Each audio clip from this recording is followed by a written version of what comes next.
Assalamualaikum warahmatullahi wabarakatuh. Selamat datang di Cerita dari Selatan. Apa kabar? Semoga kalian semua selalu dalam keadaan sehat dan bahagia, ya. Di channel ini, kita akan berbagi cerita-cerita menarik dari sudut pandang yang berbeda. Jangan lupa dukung kami dengan klik tombol subscribe, nyalakan lonceng notifikasi, dan tinggalkan like serta komentar di bawah. Selamat menonton. Seorang bidan muda yang idealis dan penuh semangat. Usianya sekitar 25 tahun. Rahmah memiliki sifat empati yang tinggi, namun juga mandiri dan sangat berani. Ia memutuskan untuk mengabdikan diri di desa terpencil yang sulit dijangkau. Rahmah tidak percaya pada hal-hal mistis dan selalu mengandalkan logika dan ilmu pengetahuan, sampai ia dihadapkan pada kejadian yang mengubah pandangannya. Debu mengepul dari ban sepeda motor trail yang Rahmah kendarai. Keringat membasahi seragam bidan berwarna putihnya. Sudah hampir 3 jam ia menempuh perjalanan dari kota terdekat, menyusuri jalan tanah yang dipenuhi bebatuan dan akar-akar pohon yang menjulur. Hutan karet di sekitarnya begitu lebat, memblokir sinar matahari dan membuat suasana terasa remang-remang. Aroma tanah basah, daun kering, dan getah karet yang khas tercium kuat. Rahmah tersenyum dalam hati. Inilah tempat yang ia idam-idamkan, sebuah tempat di mana ia bisa mengabdikan ilmunya sepenuhnya, jauh dari birokrasi dan gemerlap kota. Ia adalah Rahmah, bidan muda yang baru saja lulus dari sekolah kebidanan terbaik di provinsi. Banyak tawaran pekerjaan di klinik swasta yang nyaman, tapi ia menolaknya. Sejak awal, mimpinya sederhana, menjadi bidan yang bisa membantu mereka yang paling membutuhkan, yang seringkali terabaikan. Desa Sukadamai adalah jawabannya. Ia telah membaca laporan tentang desa ini, yang belum memiliki fasilitas kesehatan yang layak. Satu-satunya tempat yang bisa dijangkau hanyalah rumah bidan desa, dan ia akan menjadi bidan desa pertama. Setelah berliku-liku di jalan setapak, akhirnya Rahmah melihat sebuah gerbang kayu sederhana bertuliskan, "Selamat datang di Desa Sukadamai." Desa itu kecil, hanya sekitar 100 kepala keluarga. Rumah-rumah penduduk terbuat dari kayu dan bambu, berjejer rapi di sepanjang jalan utama yang juga masih berupa tanah. Anak-anak kecil dengan pipi kemerahan bermain di halaman. Mereka menghentikan permainan dan menatap Rahmah dengan mata penuh rasa ingin tahu. Senyum lebar Rahmah membalas tatapan mereka. Di ujung jalan, seorang pria paruh baya dengan kopiah hitam dan kemeja batik, yang ia yakini adalah kepala desa, sudah menunggunya. "Nak Rahmah?" "Akhirnya sampai juga," sambutnya hangat. "Iya, Pak. Maaf kalau saya telat, jalannya lumayan menantang," jawab Rahmah sambil menyeka keringat di dahinya. "Tidak apa-apa, Nak. Saya sudah menduga. Mari, kita langsung ke rumah," ajak kepala desa, yang ternyata bernama Pak Budi. Pak Budi memimpin Rahmah ke sebuah rumah yang letaknya agak terpisah dari rumah penduduk lainnya, di dekat batas hutan. Rumah itu tampak lebih tua dari rumah-rumah lainnya. Catnya sudah mengelupas, atapnya berlumut, dan jendelanya tertutup rapat. Pepohonan rindang di sekelilingnya menambah kesan suram. "Ini rumahnya, Nak. Sudah kami bersihkan semampu kami," kata Pak Budi. Rahmah mengangguk. "Terima kasih banyak, Pak. Rumahnya besar sekali." "Dulu ini rumah milik bidan lama yang sudah pindah, Nak." "Sudah lama kosong," Pak Budi menjelaskan, tetapi suaranya terdengar sedikit ragu. Rahmah menyadari ada sesuatu yang tidak biasa. Ketika ia menoleh, ia melihat beberapa penduduk desa yang ikut mengantar terlihat berbisik-bisik dan menatap rumah itu dengan tatapan aneh, seperti ketakutan. "Ada apa, Pak?" tanya Rahmah. "Apa ada masalah dengan rumah ini?" Pak Budi menghela napas. "Begini, Nak. Rumah ini, ya, begitulah. Beberapa orang bilang rumah ini berpenghuni. Tapi, itu cuma mitos, kok. Selama ini tidak ada yang aneh. Asal Nak Rahmah rajin berdoa, semua akan baik-baik saja." Rahmah tersenyum. "Terima kasih, Pak. Saya tidak percaya hal seperti itu. Yang penting, saya bisa melayani warga desa dengan baik." Pak Budi menatap Rahmah, seolah mencari-cari tanda ketakutan di wajahnya, namun ia hanya menemukan keteguhan hati. Akhirnya ia mengangguk. "Bagus kalau begitu, Nak. Kalau ada apa-apa, jangan sungkan hubungi saya." Setelah Pak Budi dan para penduduk desa pergi, Rahmah membuka pintu rumah itu. Udara pengap dan dingin langsung menyergap. Meskipun sudah dibersihkan, debu masih terasa. Rahmah meletakkan tasnya di ruang tamu dan mulai menjelajahi rumah barunya. Ada 2 kamar tidur, 1 kamar mandi, ruang tamu, dan sebuah ruangan besar di bagian depan yang akan ia gunakan sebagai klinik. Di belakang, ada dapur kecil dan halaman yang dipenuhi semak belukar. Di salah satu sudut kamar, ia menemukan sebuah lemari kayu tua. Pintu lemari itu terbuka, dan di dalamnya hanya ada beberapa kain lusuh. Rahmah menggelengkan kepala, ia harus mulai membersihkan semuanya. Tekadnya kuat. Ia akan membuktikan bahwa ia bisa mengabdi di desa ini, dan ia tidak akan membiarkan mitos-mitos yang tidak masuk akal menghalanginya. Malam harinya, setelah selesai membersihkan, Rahmah duduk di teras depan. Langit begitu jernih, dipenuhi bintang-bintang yang jarang ia lihat di kota. Suara jangkrik bersahutan, diselingi suara-suara aneh dari hutan yang sesekali membuatnya merinding. Namun, ia tidak peduli. Ia hanya merasa damai. Ia yakin, kehidupannya di desa Sukadamai akan berjalan sesuai rencananya.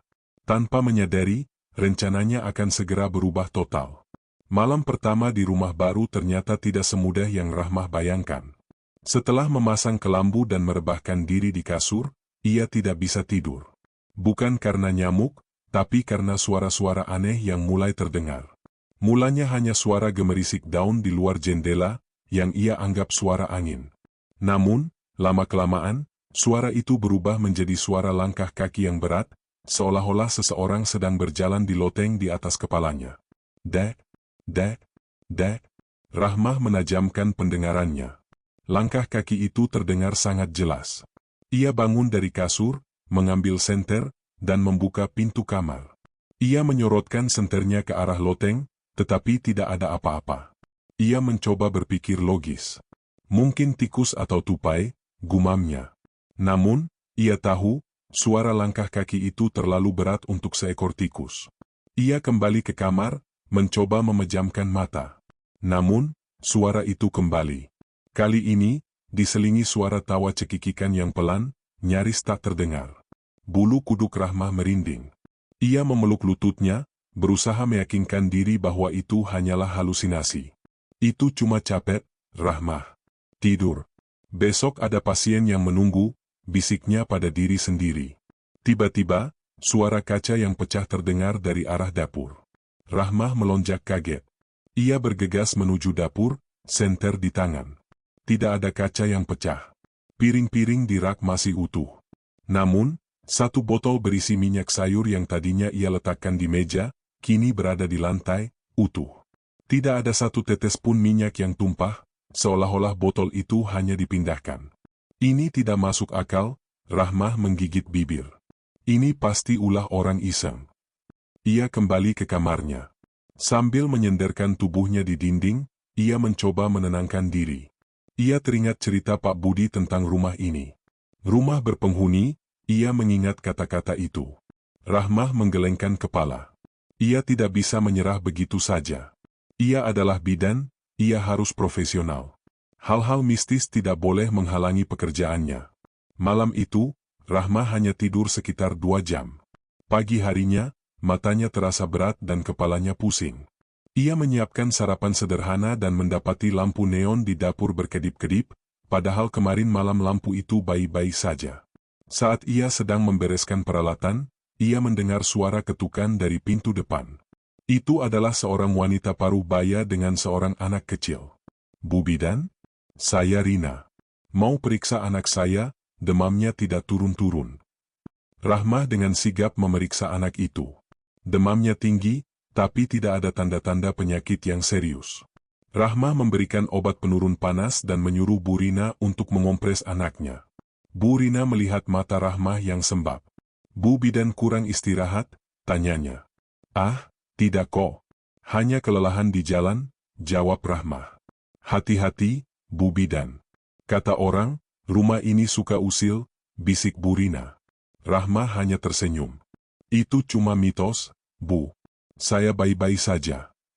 Setelah Bu Rina pergi, Rahmah duduk di kursi, merenung. Ia tidak bisa lagi mengabaikan kejadian-kejadian aneh yang dialaminya. Suara-suara, benda-benda yang bergerak, dan lampu yang berkedip. Ini bukan sekadar lelah. Ada sesuatu di rumah ini.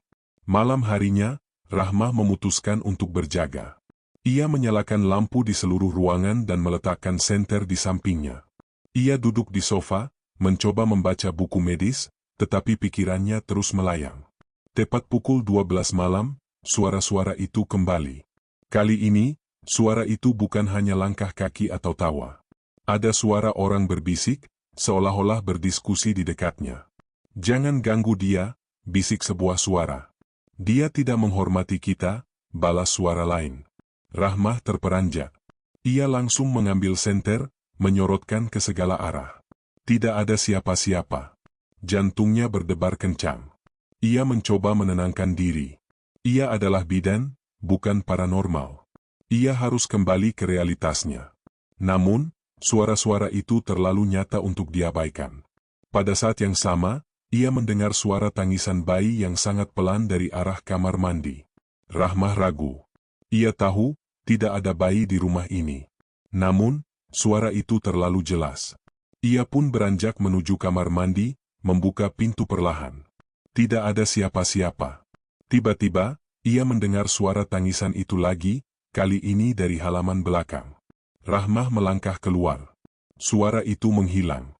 Namun, di bawah pohon beringin yang rindang, ia melihat sesosok bayangan putih melayang di antara semak-semak. Ia menggosok matanya.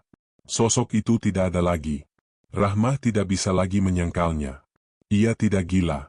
Ia tidak kelelahan. Ada sesuatu yang tidak beres di rumah ini. Namun, ia tidak punya pilihan. Ia telah berjanji pada dirinya sendiri untuk mengabdi di desa ini. Ia tidak akan pergi. Ia akan menghadapi apapun yang ada di rumah ini. Rahmah akhirnya kembali ke kasur. Ia menutup mata, mencoba tidur. Kali ini, suara-suara itu seolah berhenti. Namun, saat ia memejamkan mata, ia melihat sesosok bayangan wanita tua dengan rambut panjang duduk di sudut kamar, menatapnya dengan tatapan kosong. Rahmah membuka matanya dengan cepat, bayangan itu menghilang. Ia tahu, ini bukan sekadar gangguan. Ini adalah peringatan. Peringatan akan hal-hal yang tidak bisa ia jelaskan dengan logika dan ilmu pengetahuan. Rahmah menyadari, pengabdiannya di desa Sukadamai akan menjadi lebih dari sekadar mengobati pasien. Ia akan berhadapan dengan hal-hal yang selama ini ia anggap tahayul. Dan ia tidak tahu apakah ia akan menang atau kalah. Pagi itu, Rahmah terbangun dengan kepala terasa berat. Semalam suntuk ia tidak bisa tidur nyenyak, dihantui oleh bayangan dan bisikan yang tidak bisa ia jelaskan. Ia melangkah keluar dari kamar, mencoba mengusir aura negatif dari rumah itu dengan membuka semua jendela dan pintu, membiarkan udara pagi yang sejuk masuk. Ia menyapu lantai, menata kembali peralatan medisnya, dan mempersiapkan diri untuk hari yang panjang. Ia harus membuktikan pada dirinya sendiri dan pada penduduk desa bahwa ia tidak akan gentar. Tepat pukul 10 pagi, seorang pemuda berlari tergopoh-gopoh ke arah rumahnya. Wajahnya pucat dan napasnya tersengal-sengal. "Bu Bidan, tolong, istri saya, Siti, dia pendarahan," teriaknya panik. Rahmah langsung sigap. Ia mengambil tas medisnya dan meminta pemuda itu untuk mengantarnya. "Tenang, Mas. Ayo, kita ke sana." Mereka bergegas menuju rumah Siti. Rumahnya kecil, terbuat dari kayu dan bambu, dan terletak di pinggir desa. Begitu masuk, Rahmah melihat Siti terbaring lemah di atas ranjang.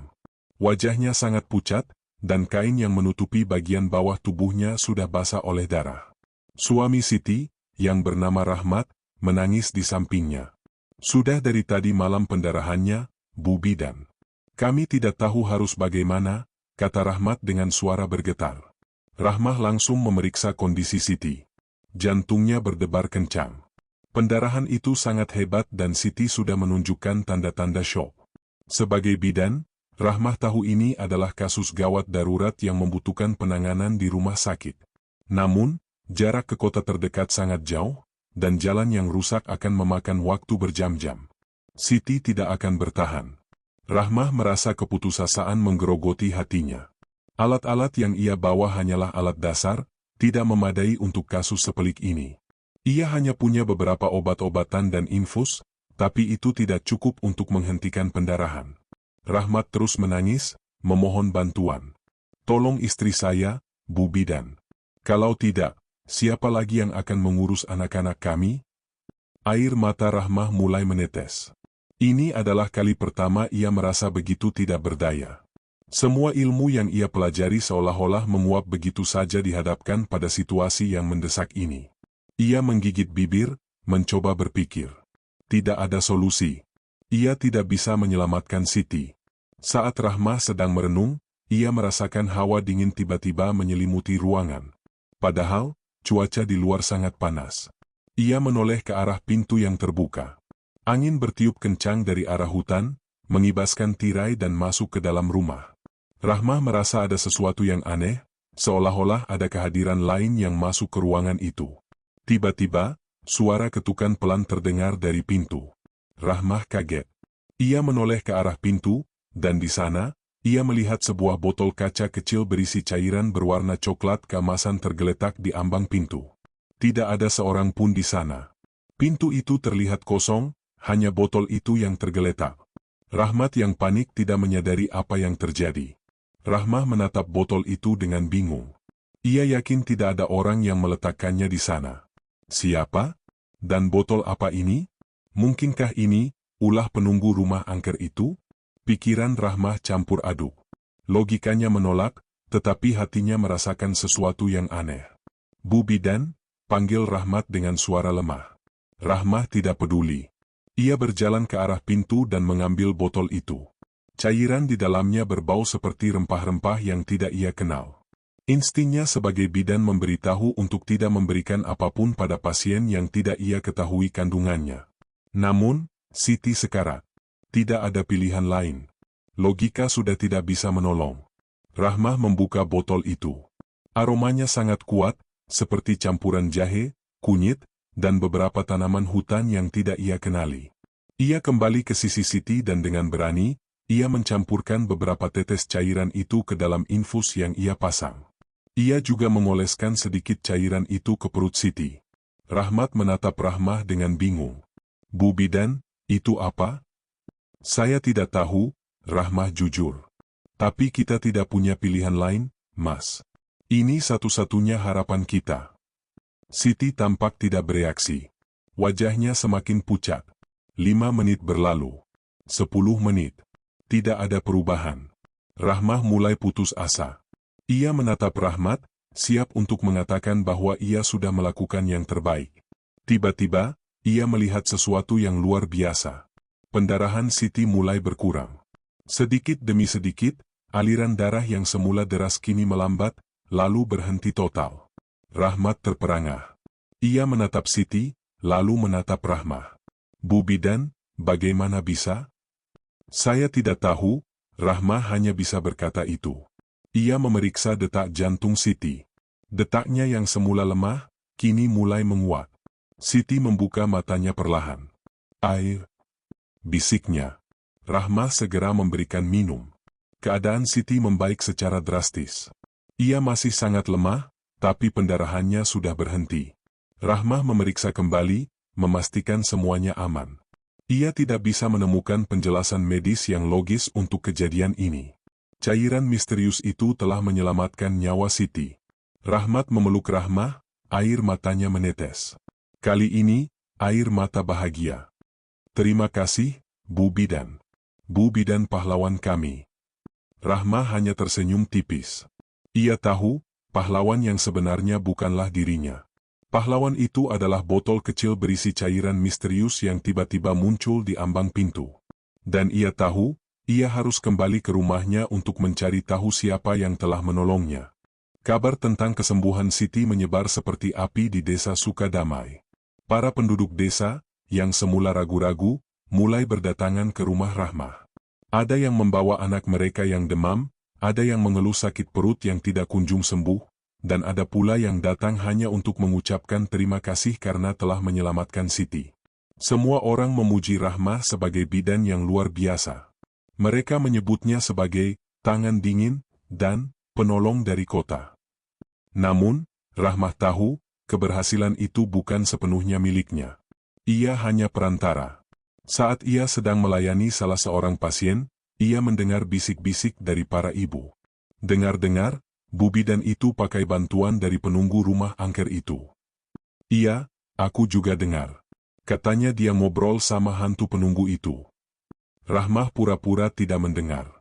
Ia tersenyum, tetapi hatinya gelisah. Rumor itu semakin kuat, dan ia tahu, ia tidak bisa mengabaikannya lagi. Ia harus kembali ke rumah dan mencari tahu apa yang sebenarnya terjadi. Setelah semua pasien pulang, Rahmah kembali ke rumahnya. Rumah itu terasa lebih dingin dan lebih sepi dari biasanya. Ia duduk di ruang tamu, di mana botol misterius itu ia letakkan. Ia menatapnya. Cairan di dalamnya tampak seperti emas cair, berkilauan. "Kau siapa?" bisik Rahmah pelan. "Kau yang menolongku, kan?" Tidak ada jawaban. Hanya kesunyian. Rahmah berdiri, berjalan ke arah rak buku kuno yang ia temukan di salah satu sudut rumah. Ia meyakini bahwa buku itu milik bidan sebelumnya, karena banyak sekali tulisan tangan dan coretan tentang pengobatan tradisional. Ia membuka-buka buku itu, mencoba mencari tahu, tetapi tidak ada yang aneh. "Aku butuh bantuanmu," bisik Rahmah lagi. Ia merasa bodoh, berbicara dengan benda mati, tetapi ia tidak punya pilihan. "Aku punya pasien lagi. Seorang anak, namanya Budi. Dia menderita demam misterius. Sudah diobati, tapi tidak sembuh. Bisakah kau membantuku?" Tiba-tiba, ia mendengar suara gemerisik. Ia menoleh. Tidak ada siapa-siapa. Tiba-tiba, sebuah buku kuno jatuh dari rak. Buku itu tebal, terbuat dari kulit, dan tidak ada judulnya. Rahmah mengambil buku itu, tangannya gemetar. Halamannya sudah menguning, dan di dalamnya terdapat gambar-gambar tanaman aneh, dan resep-resep ramuan yang ia tidak kenal. Semua resep itu ditulis tangan dengan aksara yang aneh. Rahmah merasa terperangah. Ini adalah buku resep obat-obatan dari penunggu rumah ini. Ia tidak tahu bagaimana cara penunggu itu melakukannya, tapi ia tahu bahwa ini adalah sebuah tanda. Sebuah petunjuk. Sebuah hadiah atas keberaniannya. Ia pun membaca salah satu resep. Resep itu menjelaskan cara membuat ramuan dari daun beringin, akar alang-alang, dan beberapa rempah-rempah yang mudah ia temukan di sekitar hutan. Resep itu ditulis dengan sangat rinci, bahkan hingga cara meraciknya. Rahmah tidak membuang-buang waktu. Ia segera pergi ke hutan di belakang rumahnya. Ia mencari daun beringin dan akar alang-alang sesuai dengan yang digambarkan di buku itu. Saat ia sedang mencari, ia merasa ada yang mengikutinya. Ia menoleh, tetapi tidak ada siapa-siapa. Ia merasa seperti ada aura positif yang mengawalnya. Setelah mengumpulkan bahan-bahan, ia kembali ke rumah dan meracik ramuan itu sesuai petunjuk. Aromanya sangat kuat, seperti cairan yang ia temukan sebelumnya. Ia menyaringnya dan menuangkannya ke dalam botol kecil. Keesokan harinya, Budi datang ke rumah Rahmah. Ia terlihat sangat lemah. Rahmah memberikan ramuan itu. Budi meminumnya dengan enggan, tetapi setelah beberapa jam, demamnya perlahan-lahan turun. Wajahnya yang semula pucat kini mulai memerah kembali. "Alhamdulillah," bisik Rahmah. Ia merasa lega. Ia telah menjalin kerjasama dengan makhluk tak kasat mata itu. Ini adalah sebuah perjanjian. Sebuah kesepakatan yang tidak terucap. Ia akan menjadi perantara, dan penunggu itu akan membantunya dengan pengetahuannya yang kuno dan misterius. Kabar tentang kesembuhan Budi semakin menguatkan kepercayaan penduduk desa. Rahmah semakin dikenal. Mereka tidak lagi takut pada rumah angker itu. Sebaliknya, mereka mulai melihatnya sebagai rumah yang diberkati. Rahmah menyadari bahwa ia kini berada di persimpangan. Ia harus memilih, apakah ia akan tetap mengandalkan ilmu medisnya saja, atau ia akan menerima kenyataan bahwa ada kekuatan lain yang bisa membantunya. Dan ia telah memilih. Ia akan mengobati dengan cara apapun yang bisa membantu pasien-pasiennya. Meskipun itu berarti ia harus hidup berdampingan dengan penunggu misterius di rumah itu. Keramaian di depan rumah Rahmah sudah menjadi pemandangan sehari-hari. Sejak kabar tentang kesembuhan ajaib Siti dan Budi tersebar, Rumah yang semula dijanghi itu kini menjadi pusat perhatian.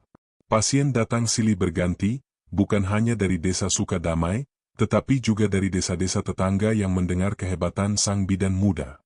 Mereka yang datang membawa berbagai macam penyakit, dari demam berkepanjangan, sakit kepala misterius, hingga luka-luka yang sulit sembuh.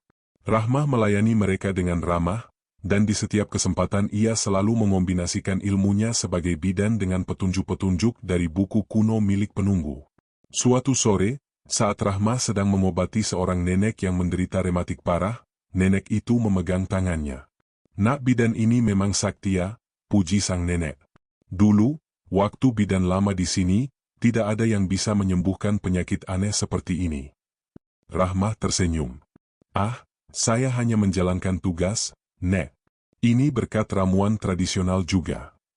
"Bidan yang dulu juga punya buku resep seperti itu," kata sang nenek, matanya menerawang. "Tapi, dia tidak pernah mau menggunakannya. Katanya, itu cuma tahayul. Dia tidak pernah bisa akur dengan penunggu rumah ini." Rahmah terkejut. "Maksud nenek?" Sang nenek menoleh, memastikan tidak ada orang lain di dekat mereka. "Rumah ini memang ada penunggunya, Nak. Sudah dari zaman dulu.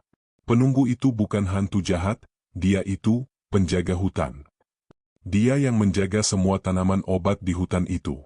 Dia juga yang punya semua resep-resep kuno. Dulu, dia membantu kakek saya yang seorang dukun desa." Rahmah mendengarkan dengan seksama. Ia tidak pernah berpikir akan mendapatkan penjelasan langsung dari penduduk desa. Selama ini, mereka hanya berbisik-bisik. Bidan sebelumnya tidak percaya. Dia selalu menganggap penunggu itu mengganggu, makanya dia tidak betah dan pindah, lanjut sang nenek. Tapi Nak Bidan berbeda. Nak Bidan mau menerima keberadaannya. Makanya dia mau membantu Nak Bidan. Pengakuan itu seperti kepingan puzzle yang melengkapi gambaran di kepala Rahmah. Kejadian-kejadian aneh yang ia alami, botol misterius yang muncul, hingga buku kuno yang jatuh, semua itu bukan kebetulan. Itu adalah cara penunggu itu untuk berkomunikasi dengannya, untuk menawarkan sebuah kerjasama. Rahmah menyadari, rumah yang ia tinggali bukan sekadar rumah angker, melainkan sebuah laboratorium gaib, dan ia adalah satu-satunya orang yang bisa bekerja sama dengan penghuninya. Keesokan harinya, Pak Budi, sang kepala desa, datang menjenguk. Ia tampak lega melihat Rahmah sudah bisa beradaptasi. "Ternyata Nak Rahmah memang luar biasa," katanya. "Anak muda sekarang biasanya tidak percaya hal seperti ini, apalagi mau tinggal di rumah itu." "Sebenarnya saya juga tidak percaya, Pak. Tapi kejadian-kejadiannya terlalu nyata untuk diabaikan," Rahmah mengakui. Pak Budi tersenyum. "Rumah itu memang dihuni oleh makhluk gaib, Nak. Tapi dia baik. Dia sudah melindungi desa ini dari berbagai penyakit dan bencana alam. Dia hanya membantu orang-orang yang tulus dan tidak serakah. Bidan sebelum Nak Rahmah, dia menganggap penunggu itu musuh, makanya dia selalu diganggu." Rahmah mengangguk, kini ia mengerti. Ia tidak lagi melihat penunggu itu sebagai ancaman, melainkan sebagai sekutu. Seorang sekutu yang tak kasat mata, namun kekuatannya sangat besar. Ia merasa sebuah ikatan yang tak terdefinisikan telah terbentuk antara dirinya dan penunggu itu. Ia menyadari, keputusannya untuk tinggal di desa terpencil ini adalah takdir yang menuntunnya pada jalan yang tidak pernah ia bayangkan. Malam harinya, setelah semua pasien pulang, Rahmah kembali ke kamarnya. Ia duduk di lantai, bersila, dengan buku kuno di hadapannya. Ia membuka buku itu, merasakan aura dingin namun nyaman yang memancar darinya. "Terima kasih," bisiknya pelan. "Terima kasih sudah membantuku. Aku akan menggunakan ilmu ini untuk menolong orang lain. Aku tidak akan mengecewakanmu." Tiba-tiba, api di lilin yang menyala di dekatnya berkobar. Rahmah tidak takut. Ia tersenyum. Ia tahu, penunggu itu mendengarkannya. Mereka telah menjalin sebuah kesepakatan. Dan kesepakatan itu akan segera diuji. Hubungan Rahmah dan penunggu rumah itu semakin kuat. Setiap kali ada pasien dengan penyakit yang tidak bisa dijelaskan secara medis, Rahmah hanya perlu duduk di depan buku kuno itu dan memohon petunjuk. Tiba-tiba, halaman yang berisi resep yang ia butuhkan akan terbuka dengan sendirinya, seolah-olah ada tangan tak kasat mata yang membukanya. Bantuan ini membuat reputasi Rahmah sebagai bidan semakin melambung tinggi. Ia berhasil mengobati banyak penyakit, mulai dari penyakit kulit yang membandel hingga demam yang tak kunjung turun. Hingga suatu hari, seorang ayah datang membawa putrinya, seorang gadis berusia sekitar 15 tahun bernama Indah. Wajah Indah pucat, matanya kosong, dan ia berbicara dengan suara yang bukan miliknya. "Aku tidak mau diobati. Pergi kalian," teriaknya dengan suara serak, suaranya terdengar sangat tua dan seram. Rahmah terkejut. Ia mencoba memegang Indah, tetapi gadis itu berontak dengan kekuatan yang luar biasa. Ayah Indah menangis. "Sudah seminggu, Bu Bidan. Dia sering pingsan, lalu kalau sadar begini. Kami sudah bawa ke dukun, tapi tidak ada yang bisa mengusirnya." Rahmah mengerti. Indah tidak sakit secara fisik. Ia dirasuki roh jahat. Ilmu medisnya tidak berguna di sini. Ia menyuruh ayah Indah untuk menunggu di luar, sementara ia masuk ke dalam rumah. Ia duduk di ruang tamu, di depan buku kuno. "Aku butuh bantuan," bisiknya. "Ini bukan penyakit biasa. Aku tidak bisa mengobatinya." Tiba-tiba, angin dingin berhembus. Rahmah mendengar suara langkah kaki dari loteng, kali ini sangat pelan dan hati-hati, seolah-olah sosok itu sedang mendekat. Lalu, ia mendengar suara bisikan di telinganya, suara yang berbeda dari bisikan-bisikan jahil sebelumnya. Suara itu terasa dingin, namun menenangkan. Dia bukan penyakit, dia itu roh jahat. Dia sudah masuk terlalu dalam, bisik suara itu. Rahmah terperanjat. Ini pertama kalinya ia berinteraksi langsung dengan penunggu itu. Ia tidak melihat sosoknya, tetapi ia bisa merasakan keberadaannya. "Bagaimana aku bisa mengusirnya?" Rahmah bertanya balik. "Kau harus melihatnya. Dan kau harus percaya. Gunakan air bunga kenanga dan campur dengan daun sirih yang sudah kau haluskan. Usapkan di matanya. Hanya dengan melihat, kau bisa membedakan mana yang benar-benar dirasuki dan mana yang hanya pura-pura," bisik suara itu lagi. Rahmah menghela napas. Petunjuk ini sangat aneh. Ia harus mengoleskan ramuan ke matanya? Logikanya berteriak menolak, tapi ia sudah tidak punya pilihan. Ia tidak bisa menyelamatkan Indah dengan cara medis. Ia pergi ke halaman belakang, mengambil bunga kenanga dan daun sirih. Ia menghaluskannya, mencampurnya dengan sedikit air, lalu kembali ke ruang tamu. Ia membawa ramuan itu kepada Indah, yang kini tergeletak di lantai, terus berteriak dan meronta. Ayahnya ingin masuk, tapi Rahmah menahannya.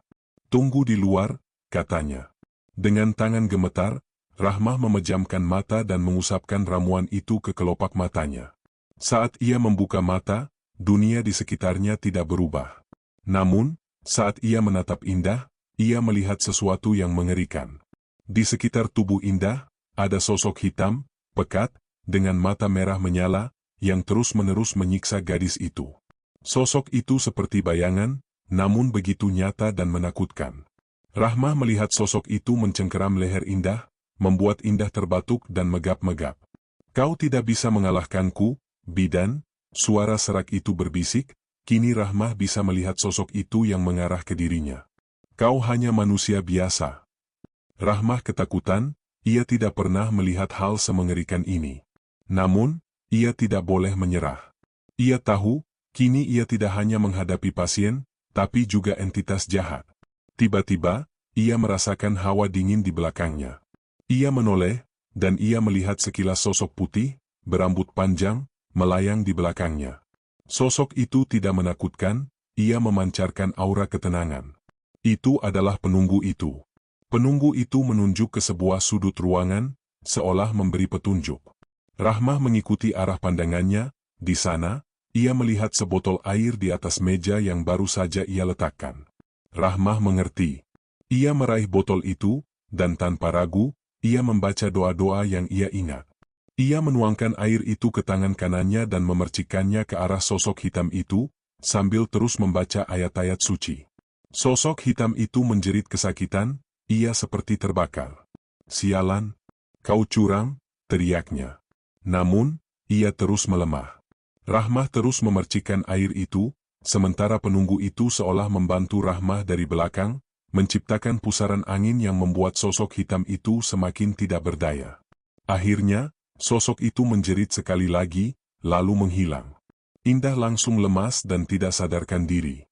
Wajahnya yang semula pucat kini kembali merona. Ayahnya langsung masuk dan memeluk putrinya, lega. "Terima kasih, Bu Bidan. Terima kasih." Rahma hanya tersenyum. Ia menatap ke arah tempat penunggu itu berada, namun sosok itu sudah menghilang. Ia tahu, ia telah berhasil melewati ujian yang paling berat. Ia tidak hanya mengobati penyakit fisik, tetapi juga penyakit spiritual.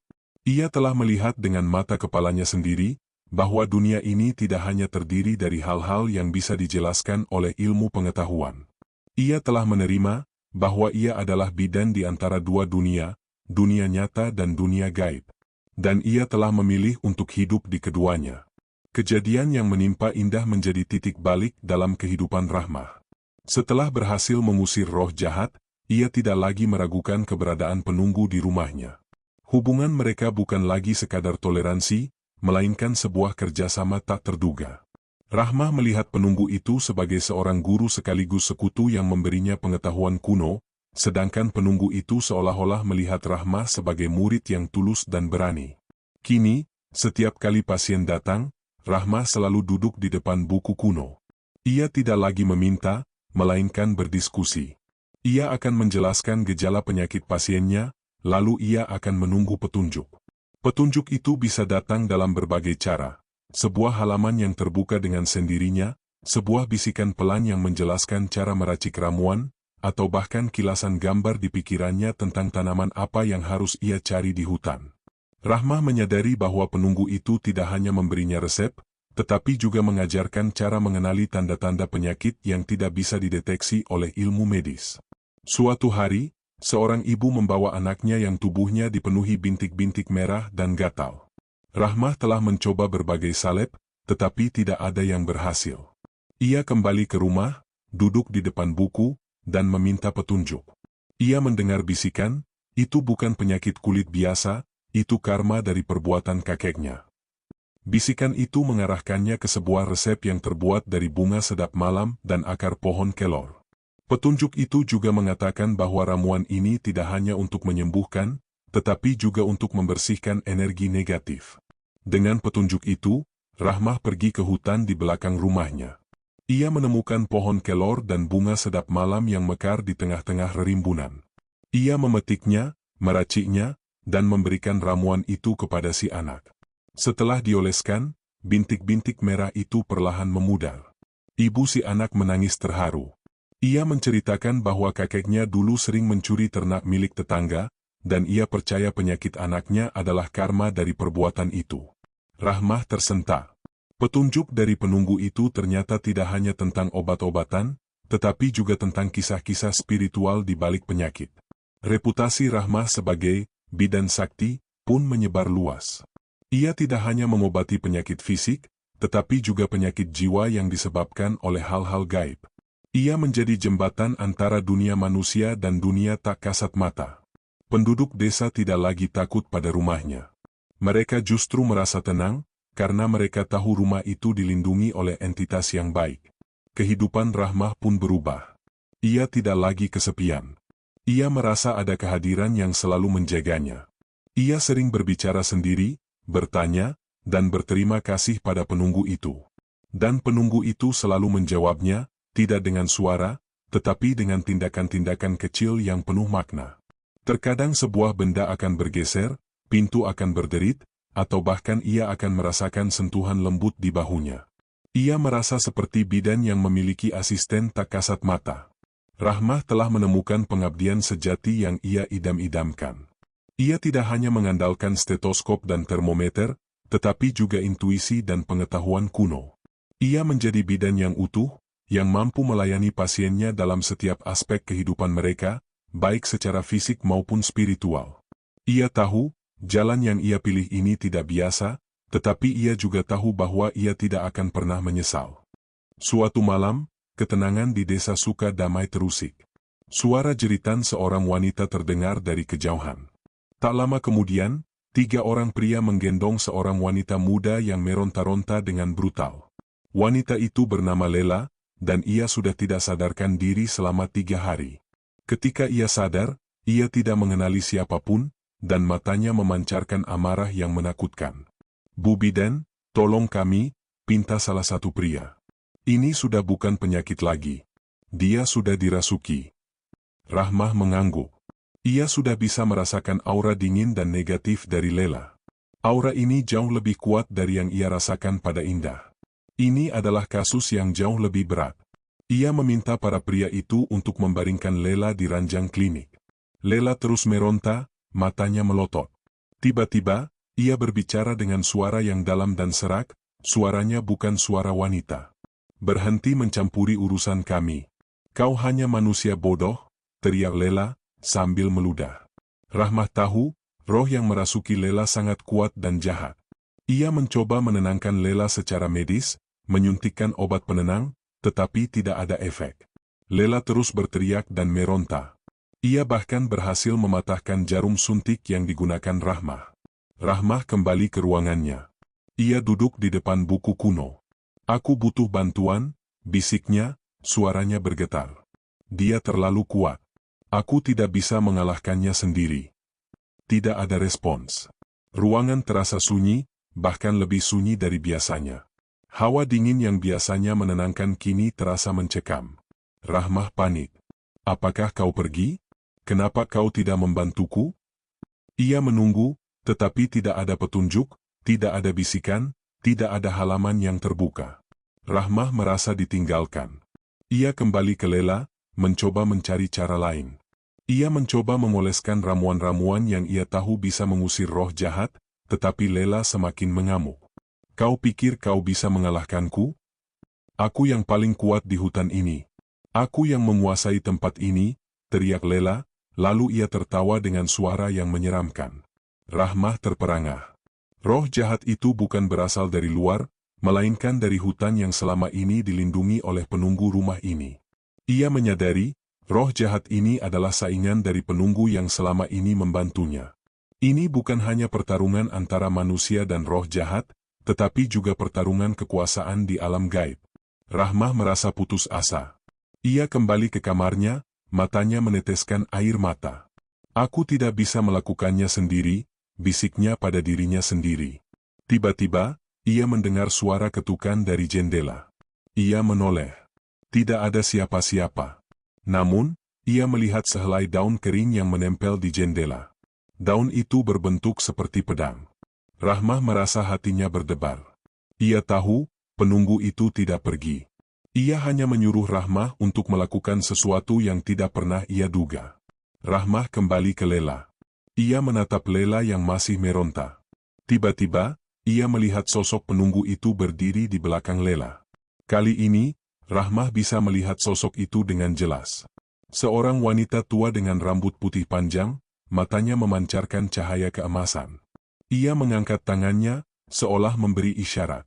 Lalu ia menunjuk ke sebuah sudut ruangan, di mana terdapat sebuah keris tua yang selama ini Rahmah anggap sebagai hiasan. Rahmah menelan ludah.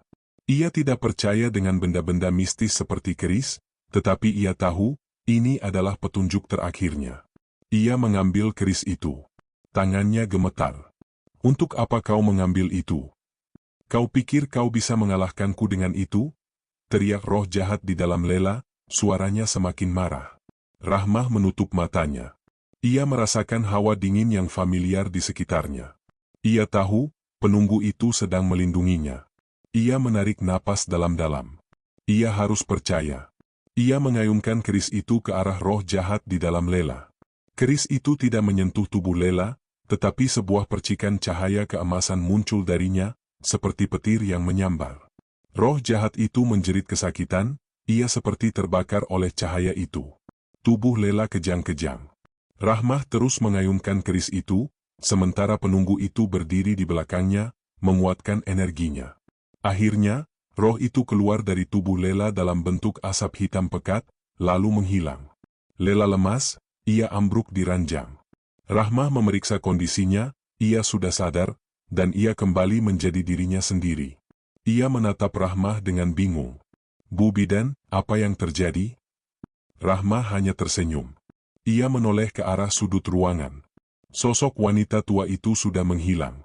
Ia tahu, ia telah berhasil. Ia telah membuktikan bahwa ia tidak hanya sekadar bidan, tetapi juga pejuang di dunia spiritual. Dan ia telah membuktikan bahwa kerjasama antara manusia dan entitas baik dari dunia lain bisa membawa kebaikan. Kisah kesembuhan Lela menyebar dengan cepat, tidak hanya di desa Sukadamai, tetapi juga di desa-desa sekitarnya. Rahmah tidak lagi hanya dikenal sebagai bidan yang baik, tetapi juga sebagai bidan penakluk roh. Namun, ada satu hal yang ia simpan rapat-rapat, perannya dalam pertarungan gaib itu dan bantuan yang ia terima dari penunggu rumah. Ia tahu, tidak semua orang akan mengerti. Ia hanya mengatakan bahwa ia menggunakan gabungan ilmu medis dan ramuan tradisional untuk menyembuhkan pasiennya. Kini, Rahmah menyadari betul bahwa dunia yang ia layani jauh lebih kompleks dari yang ia bayangkan. Ia tidak lagi bisa memisahkan antara ilmu pengetahuan dan spiritualitas. Ia belajar untuk merangkul keduanya. Setiap pagi, ia akan membersihkan kliniknya, menata peralatan medisnya, dan di sore hari, ia akan pergi ke hutan bersama buku kuno miliknya, mencari tanaman-tanaman obat yang tidak ada di buku medis manapun. Suatu sore, saat Rahmah sedang meracik ramuan dari akar dan daun, ia mendengar suara bisikan. Ada yang tidak beres. Dia datang. Rahmah terperanjat. Ia menoleh ke segala arah, tetapi tidak ada siapa-siapa. Ia merasakan aura dingin yang menusuk, tetapi kali ini berbeda. Dingin itu tidak menenangkan seperti biasanya, melainkan terasa sangat menusuk dan jahat. Rahmah merasa bulu kuduknya berdiri. "Siapa?" bisik Rahmah. "Roh yang di dalam Lela?" Tidak ada jawaban. Namun, ia melihat api di kompor gas yang ia gunakan untuk meracik ramuan, tiba-tiba padam. Botol-botol ramuan yang ia tata di rak, berjatuhan satu persatu. Rahmah tahu, itu bukan ulah penunggu. Ini adalah ulah entitas lain yang sedang menunjukkan kekuatannya. Malam harinya, seorang pria datang dengan wajah ketakutan. "Bu Bidan, tolonglah adik saya, Adi. Dia seperti tidak sadarkan diri. Setiap malam dia kejang-kejang dan berteriak, lalu saat sadar dia tidak ingat apa-apa." Rahmah memeriksa Adi. Wajahnya pucat, tubuhnya dingin. Ia mencoba mendengarkan detak jantungnya, tetapi detaknya sangat lemah. Ia bisa merasakan aura negatif yang sangat kuat dari tubuh Adi. Ini bukan roh jahat yang merasuki, melainkan santet. Rahmah kembali ke ruangannya, ia duduk di depan buku kuno. Ia merasakan hawa dingin yang familiar menyelimutinya. Penunggu itu hadir. "Ini santet," Rahmah memberitahu. "Aku tidak tahu bagaimana cara mengobatinya." Tiba-tiba, halaman buku kuno itu terbuka dengan sendirinya. Di halaman itu, ada gambar sebuah keris dan sebuah ramuan dari air mawar dan kembang melati. Rahmah merasa ada bisikan, "Itu bukan obat. Itu penangkal. Kamu harus melindungi dirimu sendiri. Dia tidak bisa diusir." Rahmah terdiam. Jadi, penunggu itu menyuruhnya untuk melindungi diri sendiri, bukan menyembuhkan Adi. Rahmah merasa frustasi. Ia datang ke desa ini untuk menyembuhkan, bukan untuk bersembunyi. "Aku tidak bisa membiarkannya mati." Rahmah berteriak, suaranya dipenuhi amarah. "Aku harus bisa mengobatinya." Tiba-tiba, ia merasakan sebuah sentuhan di bahunya. Bukan sentuhan yang dingin dan menyeramkan, melainkan sentuhan yang menenangkan. Rahmah merasakan ada energi yang mengalir ke dalam dirinya. Ia mengerti. Penunggu itu ingin ia bersabar. Penunggu itu ingin ia tidak gegabah. Rahmah akhirnya membuat ramuan dari air mawar dan kembang melati, dan mengoleskannya ke seluruh tubuh Adi. Ajaib, kejang-kejang Adi berhenti. Tubuhnya yang semula dingin kini mulai menghangat. Rahmah menyadari, ramuan itu tidak menyembuhkan, tetapi hanya menunda santet itu. Ini hanya pertolongan sementara. Rahmah meminta keluarga Adi untuk tinggal di rumahnya. Malam itu, ia duduk di ruang tamu, di samping Adi yang sedang tidur pulas. Ia merasakan aura yang sangat kuat di sekeliling rumahnya. Aura itu adalah aura dari penunggu rumah ini. Ia sedang menjaga rumahnya. "Terima kasih," bisik Rahmah. Tiba-tiba, sebuah suara yang berat dan serak terdengar di telinganya. "Jangan merasa aman. Aku akan membunuh kalian semua. Rahmah tahu, itu adalah suara dari dukun jahat yang mengirim santet itu.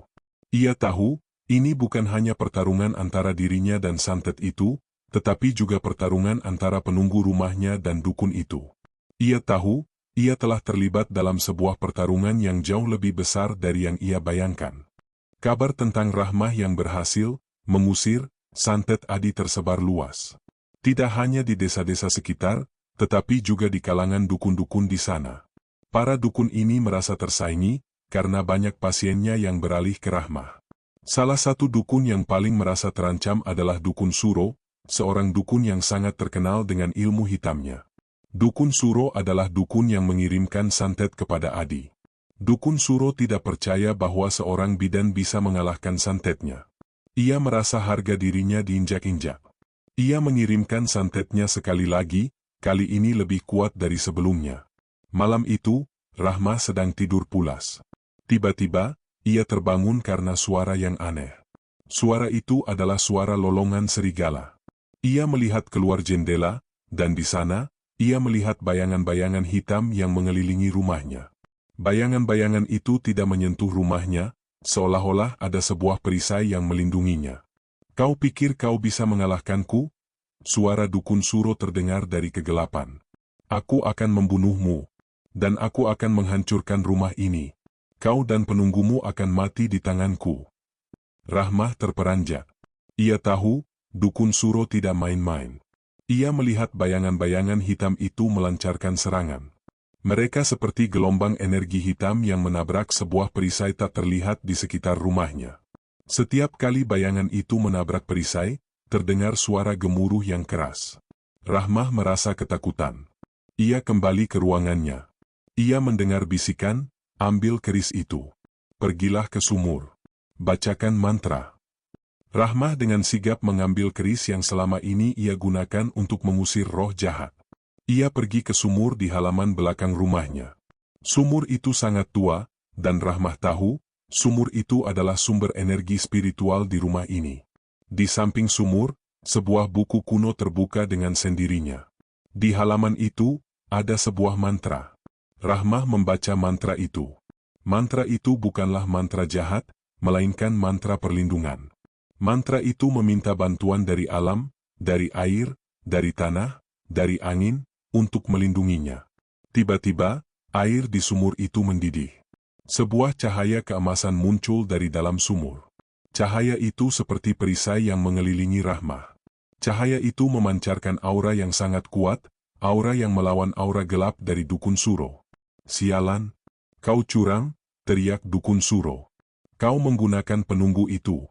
Keluar kau, penunggu sialan. Rahmah bisa merasakan kehadiran penunggu itu di sekitarnya. Ia tidak bisa melihatnya, tetapi ia bisa merasakan energi yang sangat kuat. Penunggu itu berdiri di belakangnya, melindunginya. Aku akan melawanmu, bisik Rahmah, suaranya berani. Aku tidak takut. Dukun Suro mengirimkan gelombang energi yang lebih besar. Gelombang itu menyerang Rahmah, tetapi ia dilindungi oleh perisai cahaya dari sumur. Terjadi pertarungan sengit. Rahmah merasa lelah, tetapi ia tidak menyerah. Ia tahu, ia harus menang. Ini bukan hanya pertarungan untuk dirinya sendiri, tetapi juga untuk desa ini. Pertarungan itu berlangsung berjam-jam. Dukun Suro terus menyerang, tetapi ia tidak bisa menembus perisai cahaya itu. Rahmah merasa kekuatan Dukun Suro mulai melemah. Ia tahu, ia akan menang. Akhirnya, Dukun Suro menyerah. Ia menjerit marah, aku akan kembali. Aku akan membunuhmu. Lalu ia menghilang. Rahmah ambruk ke tanah. Ia kelelahan. Perisai cahaya itu menghilang. Ia menatap ke langit yang kini mulai terang. Ia tahu, ia telah memenangkan pertarungan itu. Ia telah membuktikan bahwa kebaikan akan selalu menang melawan kejahatan. Rahmah kembali ke rumahnya. Ia melihat Adi yang sudah sadar, dan wajahnya sudah tidak pucat lagi. Ia sudah pulih. Rahmah tahu, ini berkat pertarungan yang terjadi di luar rumah. Ia tahu, ia telah diselamatkan. Pagi itu, desa Sukadamai tampak tegang. Kabar tentang santet yang dikirim Dukun Suro telah menyebar, dan semua orang tahu bahwa keselamatan mereka kini bergantung pada Rahmah dan penjaga rumahnya.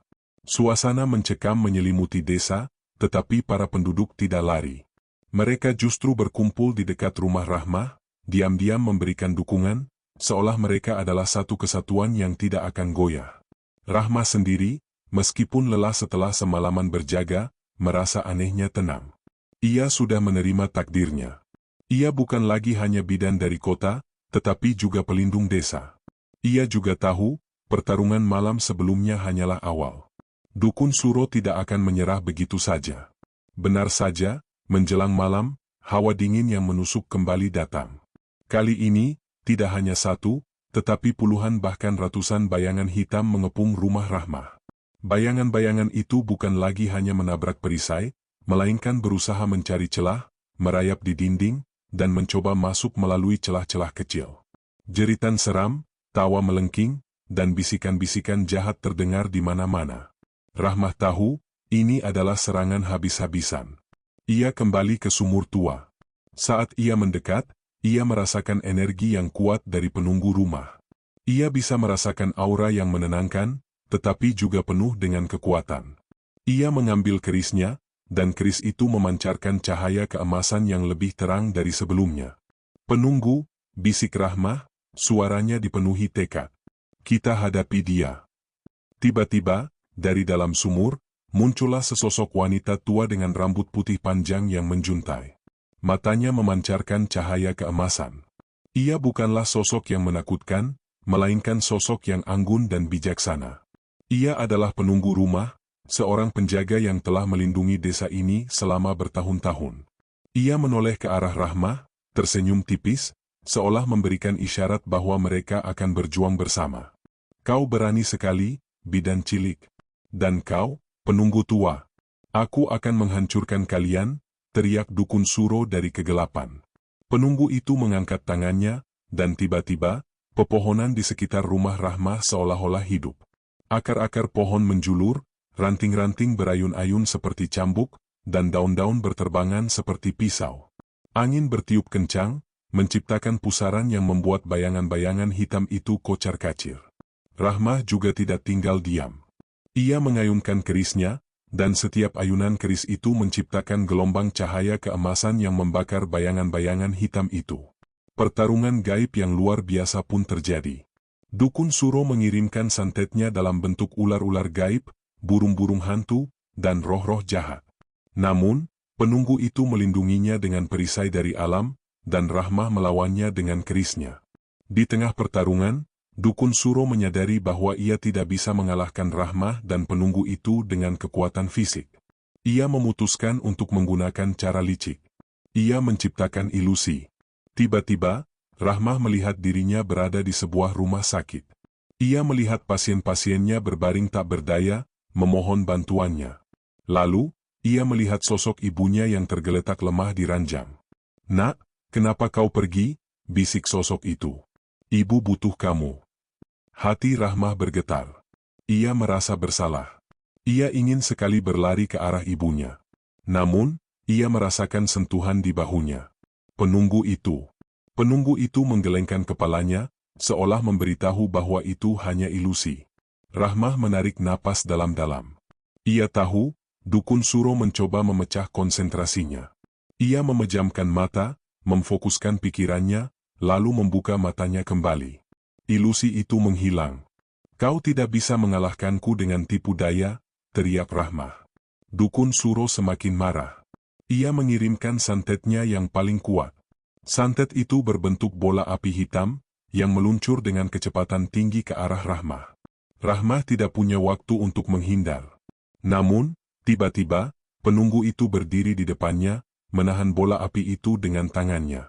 Bola api itu meledak, menciptakan ledakan yang luar biasa, dan penunggu itu terhempas ke belakang. Rahmah menjerit. Ia melihat penunggu itu jatuh ke tanah, tubuhnya memudar, seolah-olah ia hampir menghilang. "Tidak," teriak Rahmah. "Jangan pergi." Dukun Suro tertawa. "Akhirnya, penjaga itu sudah mati. Sekarang giliranmu, bidan." Dukun Suro mengirimkan gelombang energi hitam ke arah Rahmah. Namun, Saat gelombang itu mendekat, tiba-tiba, sebuah cahaya keemasan yang lebih terang dari sebelumnya muncul dari tubuh Rahmah. Cahaya itu bukan hanya melindunginya, tetapi juga membalikkan serangan dukun Suro. Rahmah menyadari, kekuatan penunggu itu tidak mati, tetapi berpindah ke dalam dirinya. Kini, ia bukan hanya bidan, tetapi juga penjaga baru desa itu. Cahaya keemasan yang memancar dari tubuh Rahmah semakin kuat. Ia mengangkat kerisnya, dan keris itu kini bersatu dengan cahaya itu, membentuk sebuah pedang cahaya. Ia mengayunkan pedang itu ke arah dukun Suro. Serangan itu tidak bisa dihindari. Dukun Suro menjerit kesakitan, ia seperti terbakar oleh cahaya itu. Tubuhnya perlahan-lahan menghilang, dan suara tawanya yang menyeramkan pun menghilang. Ia telah dikalahkan. Cahaya di tubuh Rahmah meredup. Ia ambruk ke tanah, kelelahan, tetapi hatinya dipenuhi dengan kebahagiaan. Ia telah memenangkan pertarungan itu. Ia telah melindungi desa ini. Pagi harinya, para penduduk desa datang ke rumah Rahmah. Mereka melihat kehancuran di sekitar rumah, tetapi mereka juga melihat aura positif yang menyelimuti tempat itu. Mereka tahu, pertarungan telah usai, dan Rahmah telah menang. Mereka menggendong Rahmah, mengaraknya ke tengah desa. Mereka merayakan kemenangannya. Mereka tidak lagi melihatnya sebagai orang asing dari kota, melainkan sebagai bagian dari keluarga mereka. Kepala desa datang, ia memegang tangan Rahmah. "Nak Rahmah, terima kasih. Kami berhutang nyawa padamu." Rahmah tersenyum.